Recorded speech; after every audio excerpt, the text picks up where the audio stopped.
Olá, eu sou a Patrícia Vaz, terapeuta da fala e fundadora da Vaz Nobre Clínica, e este é o Neurosurpreendentes.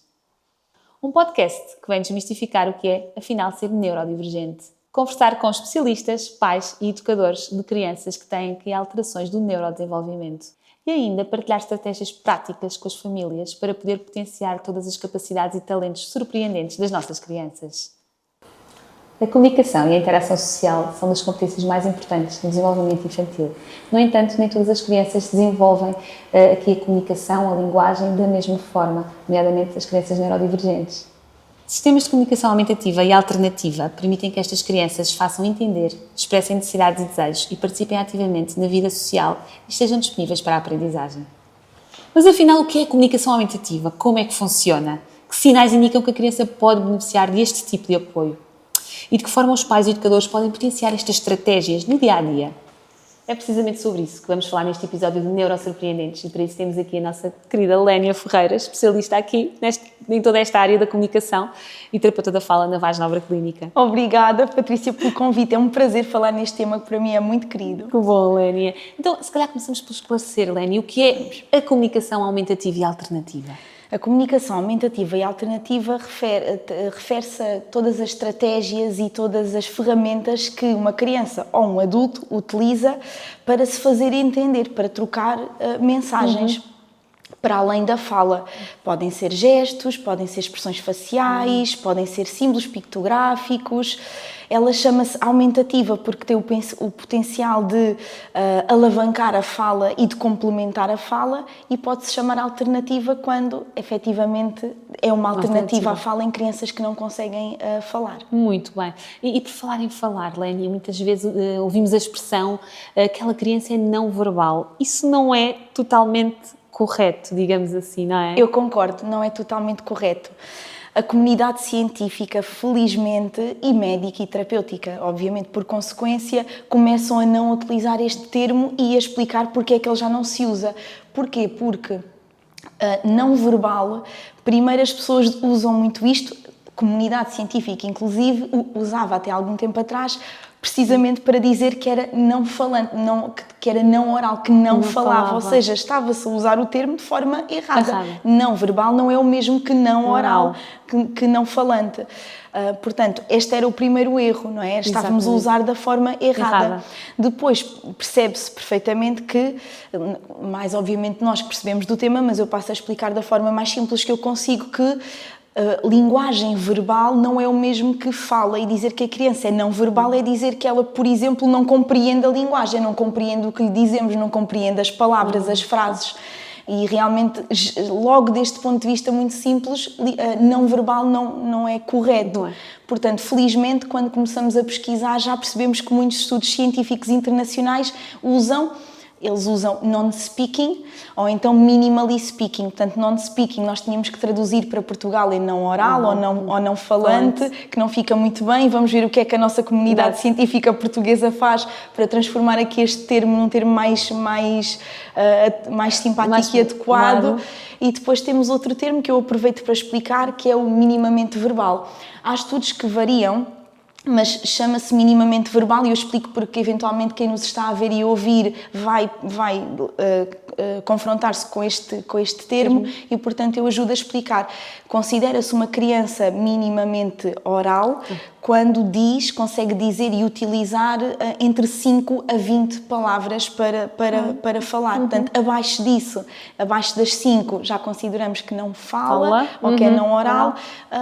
E acima disso, realmente, acima das 20, que utiliza também a fala como complemento, portanto, que já não consideramos como minimamente falante. Muito bem, muito bem. Lénia, assim, de um ponto de vista prático, quais é que são assim, os principais sistemas de comunicação aumentativa e alternativa que temos disponíveis? Muito bem. Temos vários.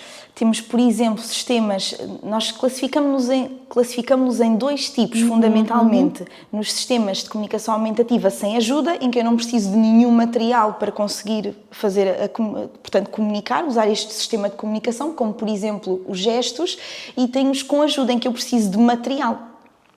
E estes, na verdade, são também amplamente utilizados. O que é que nós devemos sempre fazer, o que é sempre esperado? É que haja uma comunicação multimodal com os nossos meninos com necessidades complexas de comunicação, portanto, crianças que têm dificuldade em partilhar a sua mensagem. A comunicação tem que ser multimodal. E o que é isto? Multimodal vale tudo. Se a criança é eficaz a fazer contacto ocular para pedir alguma coisa, vale, claro. Mas efetivamente se ela não consegue, porque eu não consigo ter contacto ocular com tudo aquilo que eu quero, não é? E não dá para fazer contacto ocular para dizer como é que eu me sinto. Claro que temos as expressões faciais, não é? Mas é muito mais difícil de nos fazermos entender. Portanto, eu posso usar perfeitamente o contacto ocular e o apontar, mas também posso usar um símbolo, posso usar um gesto. Isto é que é comunicação multimodal. Nós avaliamos, temos sempre que considerar o perfil de cada criança e perceber o que é que ela já usa, em que é muito eficaz para se fazer entender e o que é que nós podemos acrescentar para que ela seja o mais funcional possível para comunicar e interagir com o ambiente que a rodeia. Muito bem, muito bem. Daí a importância também da nossa avaliação, não é? De perceber aqui uma linha de base e a partir daí conseguirmos aqui ajudar a nossa criança. E por falar nisso, que tipo de sinais é que os pais e educadores devem estar alerta e que podem eventualmente sinalizar uma criança para beneficiar aqui dos nossos sistemas? Patrícia, eu adoro essa pergunta porque eu queria muito desmistificar algo que tem sido errado e que tem sido alimentado até na nossa comunidade terapêutica, que é, ouvimos muitas vezes até alguns colegas nossos a dizer, não, ele ainda não tem critério para utilizar um sistema de comunicação. Eu não posso concordar com isto, porque os sistemas de comunicação podem ser utilizados até antes dos 2 anos. Eu utilizo, aliás, eu posso partilhar contigo, porque tu conheces os meninos que eu acompanho. Eu acompanho uma menina, por exemplo, a título de exemplo, que é uma menina de 6 anos, mas que tem aqui competências cognitivas aqui por volta, ainda até abaixo de um ano, e eu já estou a treinar com ela a utilização de um sistema de comunicação aumentativa e já está a ter os seus frutos. Ou seja, há uma frase que eu adoro, passa a vida a dizê-la, tu já sabes qual é, Patrícia, que é, temos sempre que presumir competência. Então o sinal é, para responder à tua pergunta de forma clara, o sinal é, a criança não consegue fazer-se entender nos meios que a rodeia, não consegue participar nos meios que a rodeia, não consegue interagir, não consegue partilhar, então temos que pensar num sistema de comunicação aumentativa ou em vários sistemas de comunicação aumentativa, desde antes dos 2 anos, se for preciso, até aos 100. Era precisamente isso que eu te ia perguntar, e no fundo já respondeste a esta pergunta. Há fases em que a comunicação aumentativa poderá ser mais eficaz? É desde sempre, não é? Sim, exatamente, é isso. E na verdade temos que aproveitar o tempo de plasticidade cerebral da criança, por isso é que não me faz sentido que digamos à família, ainda não espere só um bocadinho a ver se a criança melhora mais um bocadinho para ver se tem potencial para. Na verdade não, assim que eu percebo que a criança não consegue, que tem esta dificuldade de se fazer entender, eu tenho logo que tentar avaliar e tentar procurar o melhor sistema de comunicação para esta criança se fazer entender, porque entretanto temos esta janela de oportunidades de plasticidade cerebral, que há estudos que dizem que é até aos 3 anos, há estudos que dizem que é até aos 6, 7, mas a verdade é, quanto mais depressa melhor. E o que é que acontece? Eu aproveito para partilhar porque é que nós usamos sistemas de comunicação aumentativa. Eles obviamente servem para a criança conseguir pedir, rejeitar, cumprimentar, despedir, descrever, dizer como é que se sente, mas ao mesmo tempo que eu uso este sistema de comunicação com a criança, eu estou a melhorar o vocabulário que ela compreende, o vocabulário que ela pode usar. Com muitas crianças, porque depois os sistemas vão evoluindo, com muitas crianças nós começamos a usar um símbolo e ela depois começa a conseguir fazer mais símbolos, a usar mais símbolos para fazer frases com os sistemas de comunicação aumentativa. Ou seja, o sistema serve também para desenvolver a linguagem verbal. Portanto, não só a parte da interação, como também o vocabulário, a construção frásica dos sistemas. Depois também tem uma grande vantagem que é como a criança se sente muito mais útil, muito mais pertencente, competente, escutada, depois até as alterações do comportamento, os momentos de frustração, eles reduzem. Reduzem porque a criança se sente ouvida. Claro, portanto, até nisto, os momentos de de frustração também tendem a reduzir. Esta é aquilo que diz a minha experiência e é aquilo que diz também, felizmente, a comunidade científica. E é um feedback positivo, não é? Quanto mais comunicam, mais tendem a querer comunicar, não é? Até porque depois há uma resposta e, portanto, queremos continuar a alimentar este ciclo. É verdade. Muito bem. Olénia, há uma questão que nos acontece frequentemente nas sessões, que é os pais acharem que de alguma forma a introdução deste sistema vai impedir o desenvolvimento da fala. Acho que é super importante desmistificar isto. Obrigada e descansar por trazeres as nossas famílias. Obrigada por trazeres esse tópico. Realmente todos os pais me fazem essa pergunta. E bem, porque primeiro têm que ficar completamente tranquilos, porque se não estiverem, depois até ficam com algum medo de usar o sistema e depois não conseguimos efetivamente torná-lo eficaz. Mas posso dizer que é felizmente um mito. Realmente o que acontece é precisamente o oposto. Não só da minha experiência de 15 anos com sistemas de quase 15 com sistemas de comunicação aumentativa me diz que isso não é verdade, como também felizmente os estudos que têm vindo a sair. Então o que é que acontece? O que é que eu tenho vindo a observar? Como nós estamos a dar uma ferramenta à criança para se sentir útil e interagir, então isso traz-lhe imensa motivação para comunicar. O que é que acontece? Em situações em que a criança tem potencial para falar, esse potencial desabrocha e despoleta-se. Certo. É maravilhoso. Quando usamos um sistema, inicialmente, para arranjar aqui uma forma da criança começar a interagir com o meio, depois, com a introdução do sistema, vem a oralidade. É maravilhoso. Estamos aqui a empoderar as nossas crianças. Empoderar os nossos meninos. Não é? E depois esta motivação faz com que eles depois comecem a dizer cada vez mais e mais e mais e mais palavras, até que depois conseguimos aqui, mais uma vez, esta multimodalidade, em que já temos mais palavras para a criança usar para comunicar, ao mesmo tempo com o sistema, por exemplo. Exatamente, que bom, que bom. Mas, Olénia, nem todas as crianças que não falam têm as mesmas necessidades, não é? Portanto, como é que se avalia o tipo de comunicação aumentativa que é mais indicado para cada perfil? Isso é uma ótima pergunta. Nós fazemos sempre isto, terapeutas da fala, em 4 fases. Na primeira fase, e óbvia, nós temos que chamar as famílias para recolher informação. Eu tenho que perceber se esta criança ouve bem, se vê bem, quais são as capacidades motoras, qual é a capacidade que tem de fazer gestos, em que contexto é que se insere, com quem é que está. Levanto logo aqui um conjunto de vocabulário que ela vai precisar para os sítios que a rodeiam e para os contextos que a envolvem, e consigo logo começar a fazer uma reflexão sobre o que é que esta menina ou menino pode precisar. E depois vou avaliar com questionários aos pais e à escola, porque envolver a família e a escola é inevitável, não é? É inevitável para o sucesso aqui da nossa intervenção. Eu vou começar a fazer questionários aos pais e às escolas e preencher algumas checklists com características do desenvolvimento da linguagem e da comunicação que queremos ver, como é que a criança já faz um pedido, ela já cumprimenta ou já se despede, eventualmente já descreve alguma coisa. Certo. Portanto, vou fazer aqui um levantamento de em que patamar é que nós estamos em termos de comunicação e linguagem. E também de fala. A par disto, vou depois tentar descobrir qual é o melhor sistema para eu representar a realidade deste menino ou desta menina. Será que é melhor eu usar um gesto, fundamentalmente gestos? Será que é melhor eu usar símbolos? Será que é melhor eu usar objetos? Vou começar a pensar também nisto. Portanto, vou avaliar aquilo como nós chamamos sistemas de representação da realidade. E depois, com a ajuda, eu depois quero muito falar sobre isto, porque acho que pode ser uma grande ajuda para quem nos está a ver e a ouvir. Temos que, conjuntamente com uma equipa multidisciplinar, perceber como é que a criança vai aceder aos sistemas. Felizmente, a tecnologia também é uma poderosa aliada dos sistemas de comunicação aumentativa e, obviamente, que as crianças não só gostam como preferem. Sim.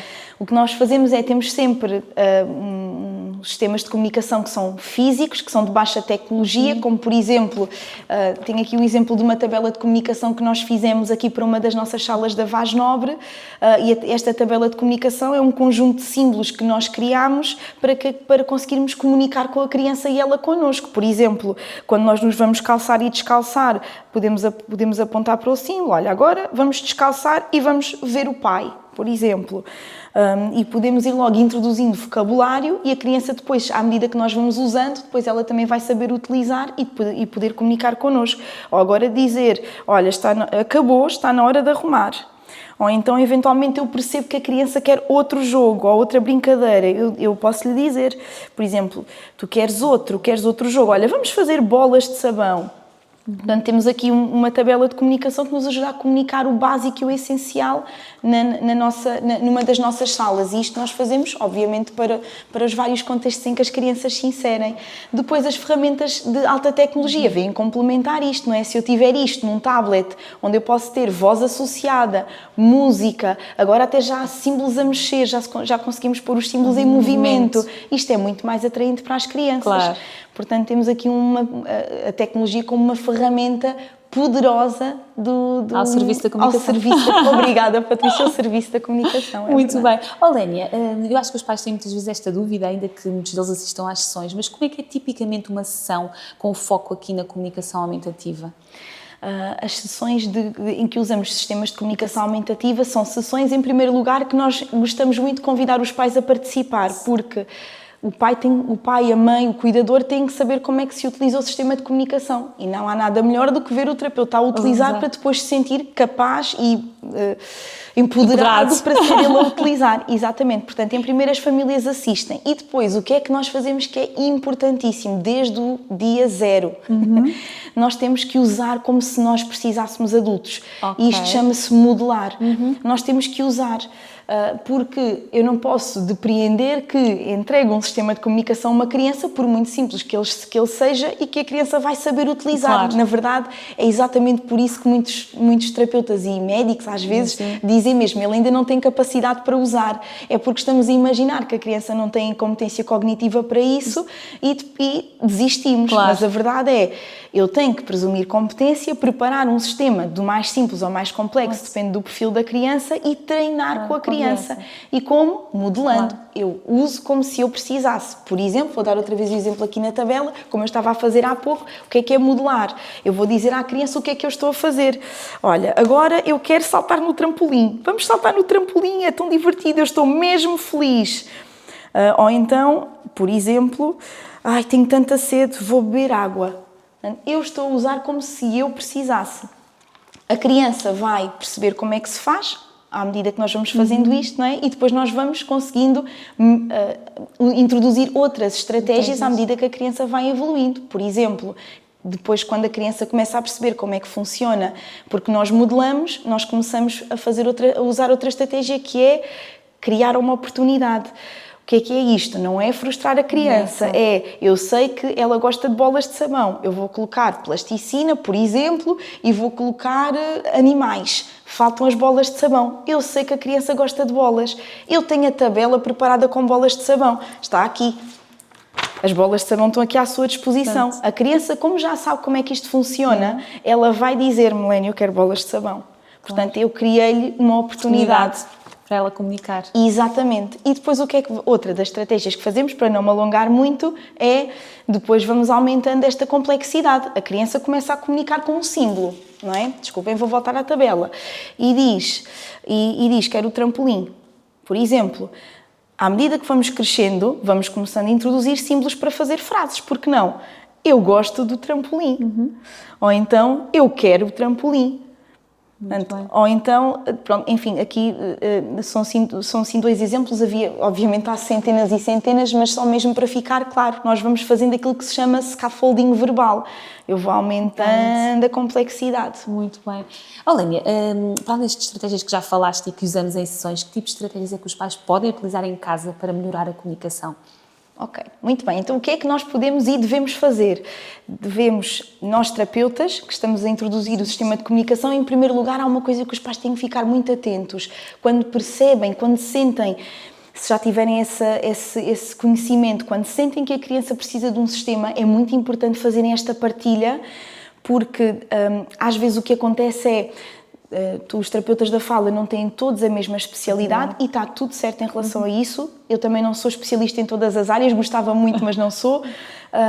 O que tem que acontecer é, quando percebemos que uma criança precisa de um sistema, se o colega terapeuta não tiver esta especialidade, tem logo que encaminhar. E se os pais sentirem que se está a protelar, isto não deve ser protelado. Portanto, assim que percebermos que eventualmente este pode ser o caminho, procurem um terapeuta da fala que domine a comunicação aumentativa e alternativa e que lhes faça de imediato um sistema de comunicação. Portanto, tem que passar, obviamente, por todas as etapas de avaliação, corretas, mas tem que culminar o mais brevemente possível num sistema de comunicação que a família vai ter que usar. Portanto, este é o passo número 1. Não podemos esperar que um sistema de comunicação demore muito tempo a ser executado, tem que ser para ontem. E depois, com este sistema, nós vamos dar estratégias às famílias para, aos pouquinhos, ir usando. Isto pode ser muito avassalador para as famílias. De repente, eu vejo-me com um sistema carregado de símbolos. O que é que nós fazemos? Vamos combinando com a família, por exemplo, onde é que é mais necessário usar os símbolos. Por exemplo, há um menino que gosta muito de comer. Acompanho um menino que é fanático por comida e está sempre a pedir à mãe para comer. O que é que nós fizemos? Nós imprimimos as tabelas de comunicação do caderno, imprimimos todas as que têm a ver com os alimentos e com a cozinha e espalhámos-las pela cozinha. Os pais foram incríveis, fizeram esse trabalho lindamente. Estão na porta do frigorífico, estão à mesa com a criança, estão dentro do caderno de comunicação, portanto, oportunidades de comunicação não faltam. E porque nós definimos em equipa que, já que esta é uma área de motivação da criança, então vamos pegar nos alimentos e vamos começar a trabalhar o sistema de comunicação com os alimentos, para pedir, para dizer que não quer, para dizer que quer mais, para dizer como se sente, se está satisfeito, se está muito quente, se está muito frio. Há uma enormidade de coisas que nós temos que comunicar e que fica tão limitado se nós nos limitarmos a apontar e a usar expressões faciais. Não pode ser. Temos de explotar aqui as competências comunicativas e cognitivas dos nossos meninos. E fazemos assim de forma gradual para que os pais não se sintam aqui assoberbados com a informação. Portanto, passinho a passinho, normalmente eu faço de 8 em 8 semanas, depende sempre das famílias, às vezes menos, vamos introduzindo na vida das famílias mais uma tabela do caderno, mais outra tabela, até que de repente a família está super habituada. Felizmente já temos muitas famílias que usam o caderno de forma espetacular. Que bom, Lénia, que bom. E em relação à escola, que sabemos que é um contexto privilegiado, o que é que os professores, educadores, como é que eles podem contribuir para a implementação destes sistemas aumentativos de comunicação? Os professores têm mesmo que fazer parte desta equipa. O que é que nós fazemos? Nós fazemos depois desta avaliação toda, que obviamente também inclui feedback da escola, como nós falámos, nós fazemos uma reunião em que o elemento da escola, pelo menos um elemento da escola, normalmente o professor responsável está, ou o professor das AECs está nessa reunião e ensinamos-lhe a usar o sistema. Por norma, atribuímos-lhe as tabelas que têm a ver com os contextos de escola, não é? Claro. Ações, para ele dizer, por exemplo, que quer ir à casa de banho, que tem fome, que quer aquele brinquedo, que não está feliz, que quer beber água, ou seja, pensamos nas tabelas de comunicação que têm a ver com aquele contexto, ensinamos a escola a modelar e a escola começa a utilizar. Por norma, efetivamente, é talvez das partes mais difíceis deste trabalho, porque inevitavelmente a escola também já tem o seu trabalho e isto não lhe é natural. É natural que não lhe seja natural, por isso nós estamos aqui também com o papel de ir ajudando a escola a sentir-se cada vez mais confortável na utilização do sistema. Só assim faz sentido, não é, Lénia? Só assim faz sentido. Muito bem. Lénia, há algum caso assim concreto que queiras partilhar com a intervenção nesta área?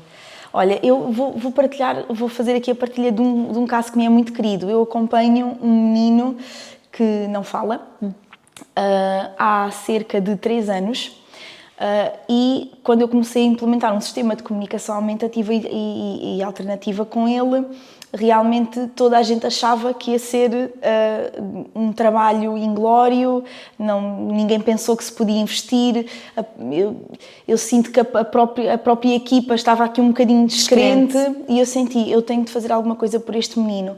E comecei com tabelas simples. Esta tem imensos símbolos, aquela que eu comecei a usar com este menino tinha talvez 4x4. Portanto, é uma tabela de 4x4, 4 colunas, 4 linhas.